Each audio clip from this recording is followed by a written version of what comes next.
Hey, we're Janine and Joe. We're newbie sailors and outdoor enthusiasts. We think we live in one of the most picturesque places in Canada, and we want to show you everything our province has to offer, by land and sea. Join us this week as we explore some of Nova Scotia's lighthouses and see 2 tall ships. Janine and I want to say thank you to everyone who's been watching our videos. If you're not already, we would appreciate it if you subscribed. Good morning, everyone, and happy Saturday. It's another beautiful sunny day here in Halifax, and Joe and I are going on a little adventure. Say hi, Joe. Hello.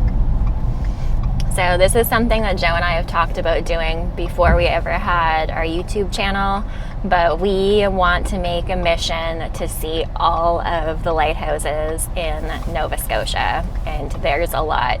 The Google searches I've done have varying results. They say there's between like 160 and 180. So today we're going to be going to see some lighthouses that you can only, or that you can see by driving up to them. And then in future videos, we'll show some that are lighthouses you would hike to, and some of them you can only see by boat. So we'll be sailing to those ones. We're going to take you to 3 lighthouses today. We're going to go to Chebucto Head, which has some military history, and then we're going to be going down the South Shore a little bit to Sambro, and then we're going to be going down the South Shore quite a bit more, just past Lunenburg to Le Havre, which has a really deep Acadian history, so that's going to be a cool place to check out, and there's a little museum there too. Yeah, and we'll probably stop in Lunenburg and like get a coffee or something, so you'll get to see town of Lunenburg, which is very picturesque. So I think it's going to be a good day. First stop of the day is the Chebucto Head Lighthouse. Parking is on Chebucto Head Road, and you walk about 5 minutes up this road to get to the lighthouse. This area is part of the Duncan's Cove Nature Reserve, and they ask that you don't veer from the trail as it's a protected area.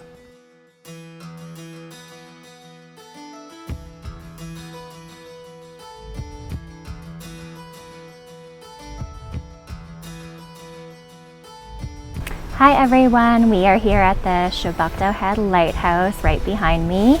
This is our first lighthouse that we're seeing of the day, and it's right next to the Duncan's Cove hiking trail. It's actually part of the Duncan's Cove Nature Reserve. So if you were going to go to Duncan's Cove, you can drive right up to the gate here and you can walk up this road. It's a nice, easy walk.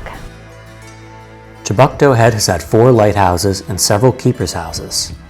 The first lighthouse was built in 1872, and the building contract was awarded for $2,375. The ocean in front of this lighthouse is rocky and full of shoals. We've seen firsthand how dangerous this area can be for traveling boaters without the technology we have currently.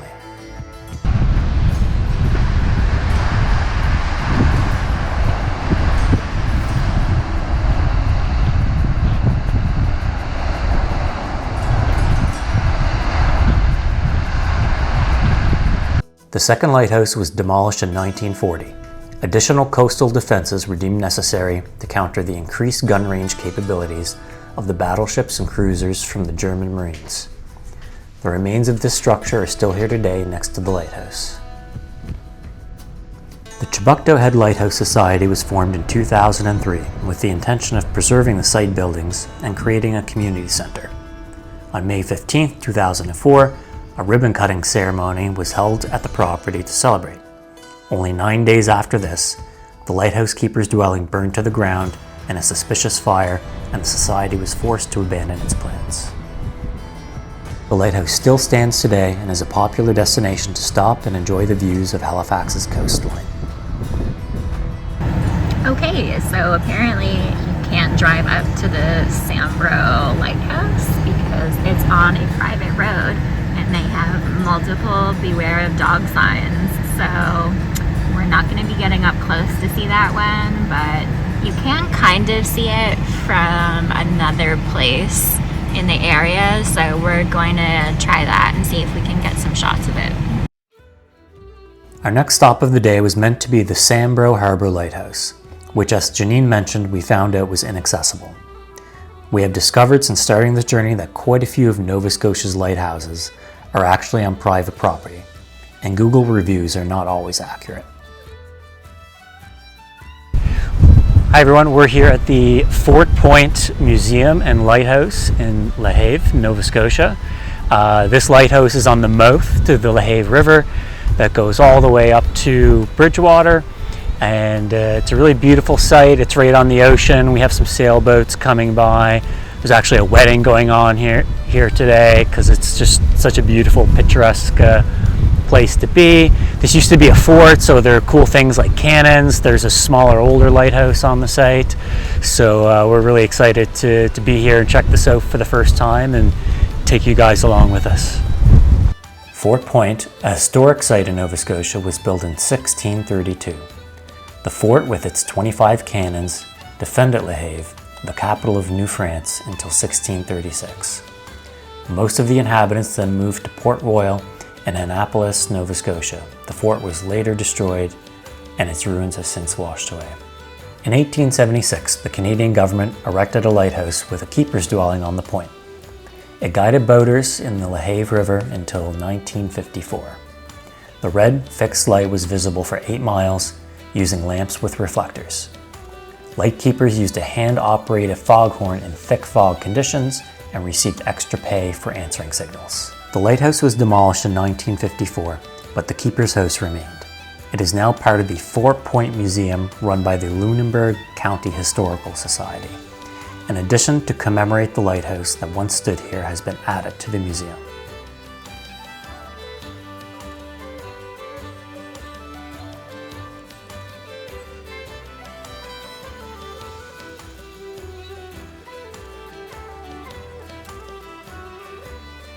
All right, we are just waiting to board the Lehave ferry, and we're gonna head across to Lunenburg and get a coffee and recharge ourselves before we make the drive back to Halifax. What is it called? Fort Point? Fort Point. The Fort Point Lighthouse and Museum actually exceeded my expectations. I was expecting a museum with like 3 things in it, but they actually had quite a bit there to see, and it's just by donation if you want to go in, so that was pretty cool.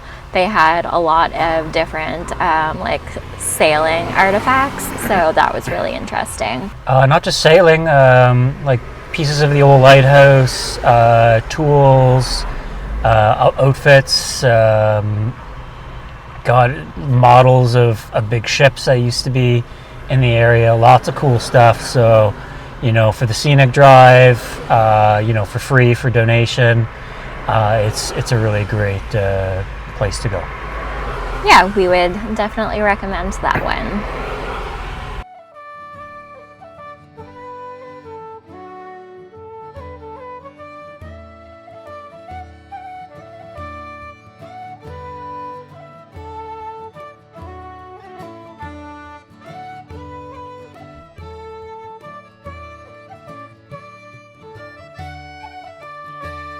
When we arrived in Lunenburg, we were greeted by the Picton Castle tall ship. The Picton Castle was originally built as a steam-powered fishing trawler in 1928, and later had a multi-million-dollar refit to convert the vessel to a tall ship. The Picton Castle has had 7 global circumnavigations. Guys, this boat has a cat. You looked up a second ago. Ew. The ship is used for educational voyages and sail training, teaching up to 40 trainees sailing techniques and ship maintenance on passages as long as 8 months. When not sailing, the ship operates as a bosun school, teaching ship-related skills such as rigging and boat repair.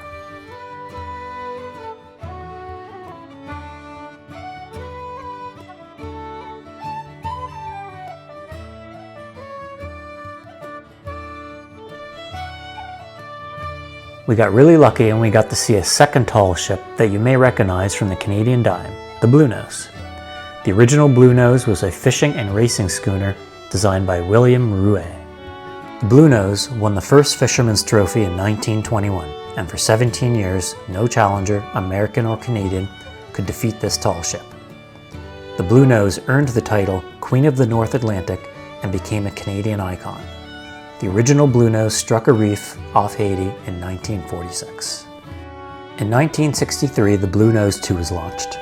It was built by many of the same people who had worked on the original vessel at the same shipyard in Lunenburg. The Blue Nose 2 sails out of Lunenburg and visits ports throughout Nova Scotia and North America. It is regularly open to the public, offering cruises and tours on board the ship.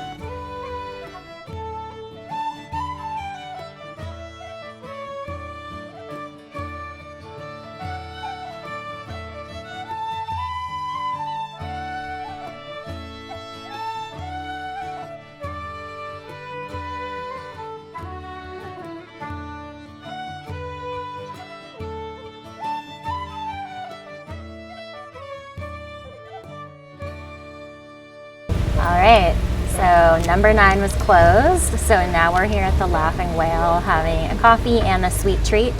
I'm having my first pumpkin spice latte of the season, and a chocolate chip cookie, and a brownie, and Joe's having an iced latte.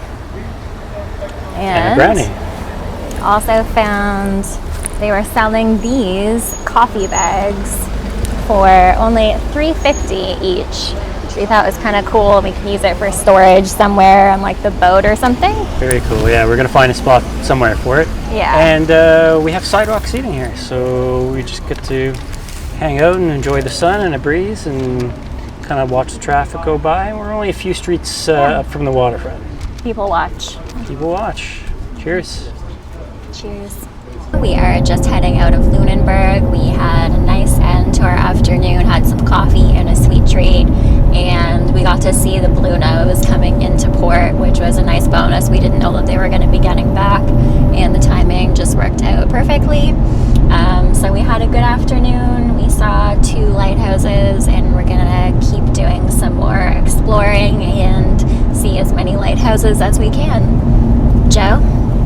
Blue Nose was a big highlight. I can't believe we got there as it was pulling up to the docks, and we got a bit of footage that we're going to share with you.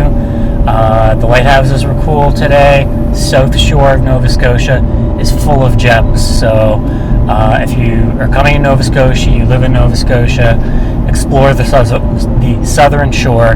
You're not going to be disappointed. You're not going to get bored. It was a good afternoon, so we're going to wrap this up, and we will see you all next time. Tune in next week as Janine and I get the mast back on Rhea after a long 6 weeks of repairs. Thanks for watching. Please like and subscribe.